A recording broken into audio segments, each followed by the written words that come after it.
Good morning, all of you. In this lecture, we will start our next question. What is liberalization and its impact? Okay. I think so. We were already learn LPG policy, right? कुठे ना कुठेतरी तुमची LPG policy learn करून झाली असेल. Liberalisation, privatisation and globalisation. लक्षात येते का? 11th असेल, 12th स्टँडर्ड मध्ये असेल, इव्हन इकॉनॉमिक मध्ये सुद्धा तुम्ही या गोष्टी लर्न केल्या असतील. थोडंसं कमर्शियल पॉइंट ऑफ व्ह्यूने काय आहे का पॉलिसी हे आपण लर्न करणार आहोत. So what is mean by liberalisation? Liberalization is the process or means of the elimination of control of the state over the economic activity. Okay, liberalization मध्ये तुम्ही काय करताय? Elimination of control state over the economic activity. जे काही control आहे हा कुठे ना कुठेतरी इलिमिनेट करण्याचं काम या लिबरलायझेशनच्या अंडर केलं जातं. It provides greater autonomy to the business enterprise in decision making and eliminate government interference. म्हणजे ज्या छोट्या छोट्या गोष्टीसाठी तुम्हाला गव्हर्नमेंट वरती डिपेंड राहावं लागत होतं, गव्हर्नमेंट डिसिजन देत होतं, ह्या सगळ्या गोष्टी काय झालेल्या आहेत? लिबरलायझेशनच्या अंडर इलिमिनेट झालेल्या आहेत, कमी झालेल्या आहेत. That the purpose of liberalisation काय असणार आहे? तर कोणताही बिझनेस असेल, तर स्मॉल असेल, लार्ज असेल, okay, they can easily sell goods and services to the foreign country. Foreign कंट्रीमध्ये ते काय करू शकतात? Without any intermediatory, without any barrier. They can easily sell goods from to the foreign country. Okay, so the purpose of liberalization. Objective काय आहेत बघूया लिबरलायझेशनची. Intro मध्ये काय लक्षात ठेवा? Eliminate of control हे एक वर्डिंग महत्वाचं आहे. Then provide greater autonomy provide केली जाईल to the decision making. कशासाठी असणार आहे? To the decision making. आणि eliminate government interference म्हणजेच इंटरफेअर जो काही गव्हर्नमेंटचा होता तो हा एलिमिनेट झालेला आहे. Is it clear introductory part? Yes, ma'am. Okay. Yes, ma'am. Good. Yes, ma'am. Good. चलो. Objective of liberalization: to boost competition between domestic business. Okay. Domestic जो बिझनेस आहे ह्या बिझनेसला बूस्ट करण्याचं काम लिबरलायझेशन मुळे झालेलं आपल्याला नक्कीच बघायला मिळेल. To promote foreign trade and regulate import and export. आता लिबरलायझेशन जेव्हा पॉलिसी ही इंट्रोड्यूस झाली तेव्हा काय झालं? तर तुम्ही काय करू शकलात? तर इझिली इम्पोर्ट आणि एक्सपोर्ट करू शकलात, ऍज वेल ऍज प्रमोट फॉरेन ट्रेड. आणि ह्यामुळे फॉरेन ट्रेड जो आहे हा प्रमोट झालेला आहे. Improvement of technology and foreign capital. त्याचबरोबर फॉरेन टेक्नॉलॉजी, फॉरेन कॅपिटल यामध्ये सुद्धा इम्प्रुव्हमेंट झालेली बघायला मिळते. To develop a global market of country. To develop a global market of country. आता जनरली काय म्हटलं जातं ह्या इरामध्ये? एक हे वर्ल्ड जे आहे हे एक विलेज सारखं झालं. म्हणजे इथे कोणत्याही कंट्री, कोणत्याही स्टेटमध्ये, कोणत्याही कंट्रीमध्ये जाऊन इझिली सेल करू लागल्या. That means to develop a global market. जे मार्केट होतं हे कसं झालेलं आहे? तर ग्लोबल झालेलं आहे. To reduce the debt burden of the country. कारण तुम्हाला फॉरेन एक्सचेंज इथे मिळत होता किंवा वेगवेगळ्या जे काही एफडीआयच्या अंडर तुम्ही काय करू शकत होता? वेगवेगळ्या कंट्रीमध्ये इन्व्हेस्टमेंट करू शकत होता, वेगवेगळ्या कंट्रीकडून लोन घेऊ शकत होता. ते काही गव्हर्नमेंटच्या अशा फॅसिलिटी होत्या ज्या फॅसिलिटी लिबरलायझेशन मधून कंपन्यांना किंवा बिझनेसना प्रोव्हाइड केल्या जात होत्या, जेणेकरून आपण नक्कीच असं म्हणू शकतो to reduce the debt burden of the country. To unlock the economic potential of the country by encouraging the private sector and multinational corporation to invest and expand. Okay, so इथे काय झालेलं आहे? तर मल्टीनॅशनल ज्या companies आहेत, multinational ज्या corporation आहेत, ह्या वेगवेगळ्या कंट्रीमध्ये किंवा वेगवेगळ्या प्रायव्हेट सेक्टरमध्ये इन्व्हेस्ट करू लागल्या आणि ऑटोमॅटिकली त्याचा रिझल्ट हा expansion and diversification of business वरती बघायला मिळू लागला. To encourage the private sector to take an active part in the development process. Okay, आणि ह्या जेव्हा बिझनेस इनकरेज झाले, जेव्हा प्रायव्हेट सेक्टर इनकरेज झाले, त्याचा रिझल्ट आपल्याला इकॉनॉमिक डेव्हलपमेंट वरती, इकॉनॉमिक ग्रोथ वरती बघायला मिळू लागला. To reduce the role of public sector in future industrial development. म्हणजे प्रत्येक वेळी पब्लिकचाच रोल असला पाहिजे असं नाही. प्रायव्हेट सेक्टर किंवा अदर जे सेक्टर आहेत यांचा हे सुद्धा काय होऊ लागले, तर यामधून पुढे त्यांची ग्रोथ आपल्याला बघायला मिळू लागली. कारण इथे मोस्ट इम्पॉर्टंट थिंग काय होतं? तर गव्हर्नमेंटचा इंटरफेअर कमी होता. जिथे तुम्हाला खूप अशी रिजिड पॉलिसी किंवा रिजिड प्रोसेस फॉलो करावी लागत होती ती कमी झालेली आहे. इथे तुम्ही तुमचे डिसिजन हे स्वतः घेऊ लागलेले आहे. That is why. Okay. And last, to introduce more competition in the economy with the aim of increasing efficiency. Obviously, जिथे competition increase होते तिथे efficiency सुद्धा increase होते असं नक्कीच म्हणता येतं. कारण कॉम्पिटिशन फेस करण्यासाठी we always prefer our 100% and our innovative think and develop. Is it clear objective? Yes, ma'am. Is it clear Yes, ma'am. objective? Yes, ma'am. Then reform under liberalisation. Okay, आता काही गोष्टी reform कराव्या लागल्या liberalisation मध्ये, तर त्या काय आहेत? Deregulation of the industrial sector. Okay, म्हणजे जसं म्हटलं की आपण मेन इथे काय आहे तर इलिमिनेशन ऑफ गव्हर्नमेंट कंट्रोल. जर गव्हर्नमेंटचा कंट्रोल एलिमिनेट करायचा आहे तर तुम्हाला काय करावं लागेल? डिरेग्युलेशन करावं लागेल, है ना. Deregulation of the industrial sector. Then financial sector reform. Financial sector मध्ये सुद्धा तुम्हाला रिफॉर्म करावे लागले.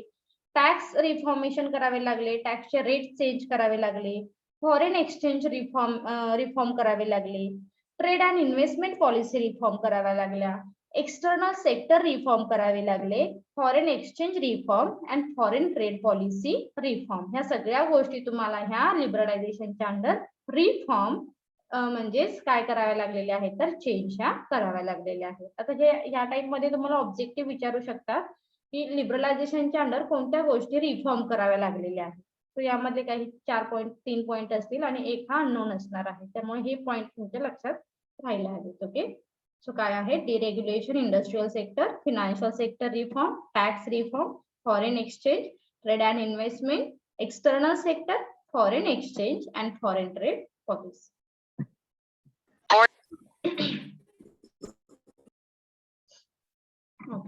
चला, positive impact of liberalisation in India. Okay, आता गव्हर्नमेंटचा कंट्रोल कमी झालेला आहे, इलिमिनेशन गव्हर्नमेंटचं काय झालेलं आहे? कमी झालेलं आहे. सगळे फ्री बर्ड काय झाले? सगळे फ्री बर्ड झाले. ओके, त्या इमेज सारखी, म्हणजे they can easily sell goods to the foreign country.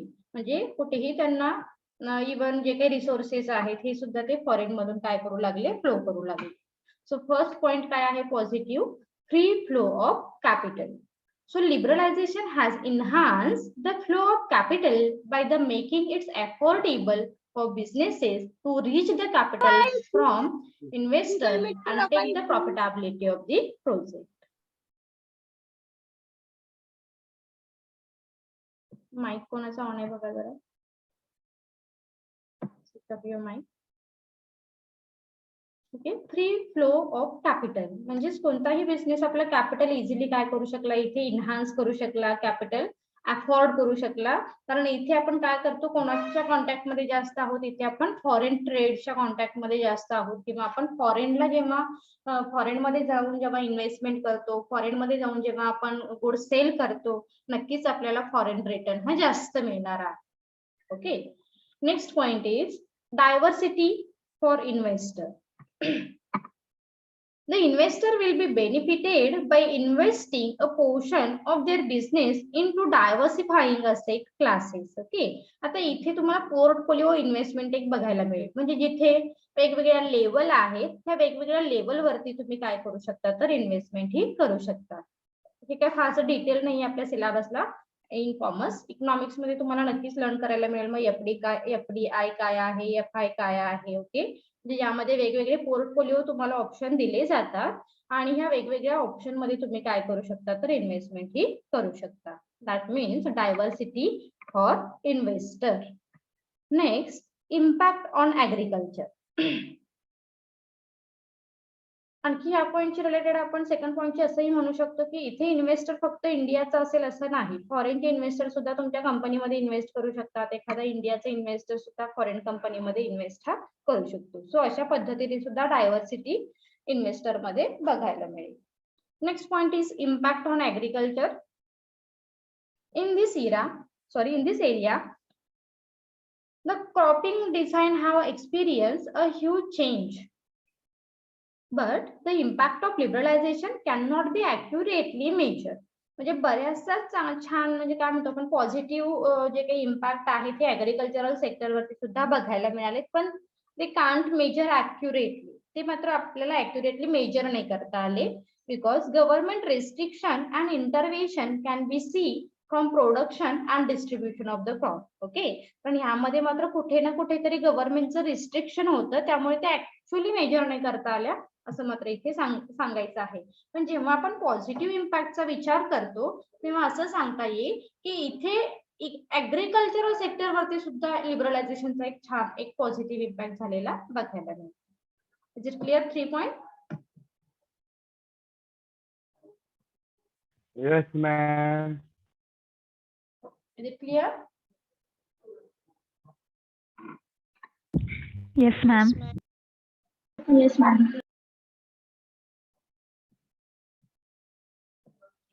Okay. आता काही पॉझिटिव्ह इम्पॅक्ट बघितले आपण, निगेटिव्ह इम्पॅक्ट सुद्धा लिबरलायझेशनचे फेस करायला लागले. कारण जसं म्हणतो ना आपण एक नेक्स्ट इयरला जाऊन तुम्हाला मॅनेजमेंट कशी हँडल करायची, अथॉरिटी दिली आहे बट रिस्पॉन्सिबिलिटी दिलेली नाहीये, मग तुमचं बिहेवियर हे कसं चेंज होईल, ह्या पॉइंट ऑफ व्ह्यूने तुम्हाला काय केलेलं आहे, फ्री बर्ड झाल्यात ना तुम्ही लिबरलायझेशन मध्ये. We can easily sell our goods, right. मग जेव्हा तुम्हाला राईट्स दिले जातात, तुम्ही डिसिजन घेऊ शकता, तेव्हा काही इम्पॅक्ट हे तुमच्या इकॉनॉमिक वरती सुद्धा झालेले बघायला मिळतात. सो काय आहेत बघूया. The weakening of the economy, that means weak point. So numerous restoration of political power and economic power will leads to weakening the entire Indian economic. म्हणजे जिथे आता फॉर एक्झाम्पल तर तुम्ही काय करताय, तुम्हाला काय केलेलं आहे, राईट्स दिलेले आहे, we can easily sell, okay, without interference in गव्हर्नमेंटचा तिथे कुठेही त्यामध्ये इंटरफेअर नाहीये, आणि तुम्ही काय करताय, फॉरेन कंट्रीमध्ये जाऊन गुड्स सेल करताय. म्हणजेच याचा इम्पॅक्ट तुमच्या इकॉनॉमिक वरती झालेला बघायला मिळेल. तुम्ही फक्त काय कराल की एका डेव्हलपिंग कंट्रीमध्ये जाल, तिथे वस्तू सेल कराल. म्हणजे जे मोठे बिझनेसेस आहेत, जे लार्ज बिझनेस आहेत, तेच पुढे जात आहेत. स्मॉल लेवलचे बिझनेस आहेत, मिडल लेवलचे बिझनेस आहेत, ते तिथेच कुठेतरी बॅकफुटला राहत आहेत. सो अशा बरेचसेच निगेटिव्ह पॉइंट आहेत. हा जो पॉइंट आहे हा तुमच्या इकॉनॉमिक वरती काय करतोय तर इम्पॅक्ट करताना बघायला मिळेल. Technological impact. For developing in technology allow many small scale industry and other businesses in India to either adjust to changes or shut their businesses. That means shut down. Okay. म्हणजे असं नाहीये liberalisation policy मध्ये फक्त इंडियाच बाहेर गेली का हो, सांगा बरं. ह्या एलपीजी इरामध्ये फक्त इंडियानेच बाहेर जाऊन वस्तू सेल केल्या का? No, ma'am. नो, नाही मॅडम. है ना. म्हणजेच फॉरेनचे ट्रेडर्स हे सुद्धा काय झाले, इंडियामध्ये आले, त्यांनी इंडियामध्ये सेल केला. म्हणजेच जो इन्फ्लुएन्स आहे, ऑब्विसली आता आपली कंट्री ही डेव्हलप्ड कंट्री आहे का, सांगा बरं. इंडिया ही कोणती कंट्री आहे, अंडर डेव्हलप आहे, डेव्हलपिंग आहे की डेव्हलप्ड कंट्री आहे? इकॉनॉमिक मध्ये तुम्ही Developing country. डेव्हलपिंग कंट्री आहे, है ना. म्हणजे आपल्या कंट्रीच्या व्यतिरिक्त ज्या फॉरेन कंट्री आहेत त्या काही डेव्हलप कंट्री आहेत, त्यांचा जो काही इन्फ्लुएन्स आहे तो मात्र आपल्या कंट्रीवरती, आपल्या मार्केटवरती बघायला मिळायला लागला, है ना. That means the impact of technology. The impact of technology allow many small sector industry and other businesses in their adjust. Okay. काही जे बिझनेसेस आहेत हे ऍडजस्ट झाले, काही जे बिझनेसेस आहेत स्मॉल स्केल लेवलचे असतील त्यांनी काय केलं, शटडाऊन मेथड चूज केली.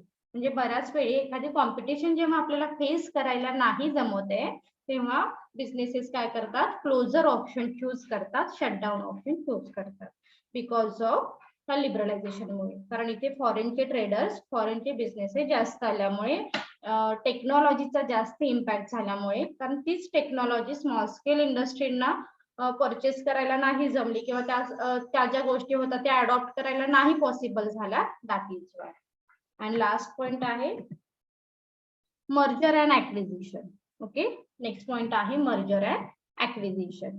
So here small business are merging with big companies. आता माहितीये तुम्हाला मर्जर, ऍक्विजिशन, अमालगमेशन कुठे ना कुठेतरी तुमचे हे वर्डिंग गेले असतील किंवा प्रॅक्टिकली सुद्धा तुम्ही बघत असाल बघा.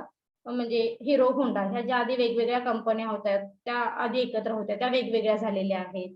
किंवा काही वीक कंपनी होती. आता एखादी हिरो होंडाचं तुम्ही एक्झाम्पल घेऊ शकाल, त्याच्यानंतर आयडिया वोडाफोनचं एक्झाम्पल घेऊ शकाल तुम्ही.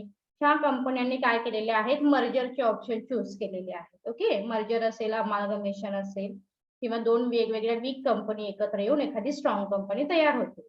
जर तुम्हाला आणखी एखादं ऑप्शन सांगायचं असेल टेक्नॉलॉजीशी रिलेटेड, म्हणजे काही वर्षापूर्वी ती कंपनी इतकी स्ट्रॉंग होती की तिला फारशी कॉम्पिटिशन नव्हती. म्हणजे मोबाईल इंडस्ट्रीमध्ये आपण नक्कीच सांगू शकतो. एक मिनिट, नोकियाचे एक्झाम्पल आपण इथे देऊ शकतो. आधी बघितलं ना, एक 10-15 वर्षापूर्वी किंवा 10 इयर्स बिफोर नोकिया एक ब्रँड होता है ना, त्याचं एक प्रॉपर रेप्युटेशन होतं किंवा त्याला फारशी कॉम्पिटिशन नव्हती. पण त्यांनी काय केलं, ते ऑर्थोडॉक्स अप्रोच मध्येच राहिले ते, है ना.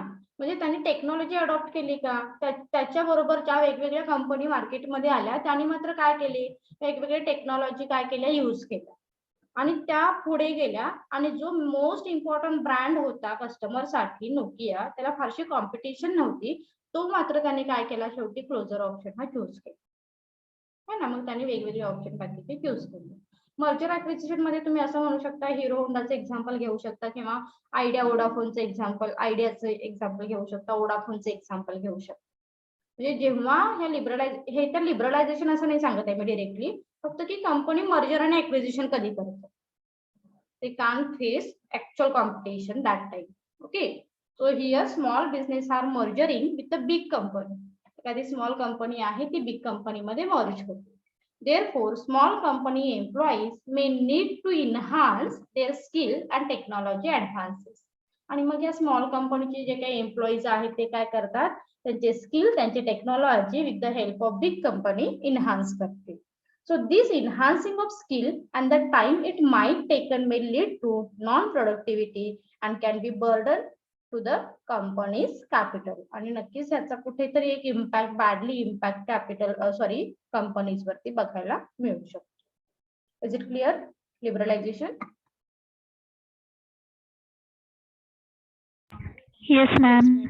ओके, सो 2 मिनिटांमध्ये मी रिवाइज करते आपण काय बघितलं. लिबरलायझेशन मध्ये शॉर्ट मध्ये काय लक्षात ठेवायचं आहे, elimination of government control.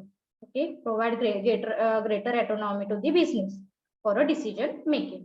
Then objective बघितले आपण, boost competition, promote foreign trade, then improvement of technology, develop global market, reduce debt burden, unlock economic potential, multinational corporation, invest and expand, encourage private sector, reduce role of public sector, introduce more competition. Okay, हे as it is लक्षात ठेवा because हे objective आहे. Reform पण तुम्हाला as it is लक्षात ठेवावे लागतील. कुठे कुठे रिफॉर्म करायला लागले आफ्टर एलपीजी इरा नंतर, डिरेग्युलेशन करावे लागले इंडस्ट्रियल सेक्टर मध्ये, फिनान्शियल सेक्टर रिफॉर्म करावा लागला, टॅक्स रिफॉर्मेशन करावे लागले, फॉरेन एक्सचेंज रिफॉर्म करावे लागले, trade and investment policy reform कराव्या लागल्या, एक्सटर्नल सेक्टर रिफॉर्म करावे लागले, फॉरेन एक्सचेंज आणि फॉरेन ट्रेड पॉलिसी. देन लिबरलायझेशनचे खूप छान पॉझिटिव्ह इम्पॅक्ट पण झालेले आपल्याला बघायला मिळतात, त्याचबरोबर निगेटिव्ह इम्पॅक्ट पण बघायला मिळतात. त्यामध्ये आपण फर्स्ट पॉझिटिव्ह बघितला, free flow of capital. We can easily flow of capital from foreign country. Okay, foreign country मधून आपण काय करू शकतो, इझिली कॅपिटल हे फ्लो करू शकतो.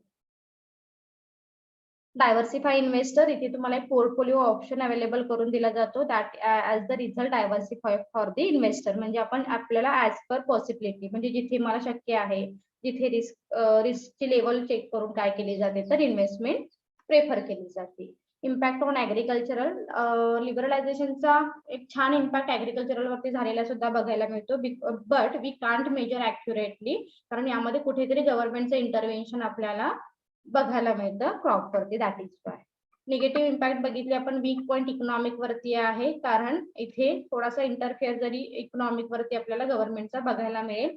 देन पॉलिटिकल पॉवर इथे मात्र काय होतात, तर थोड्याशा इन्क्लूड होतात, दॅट इज वाय.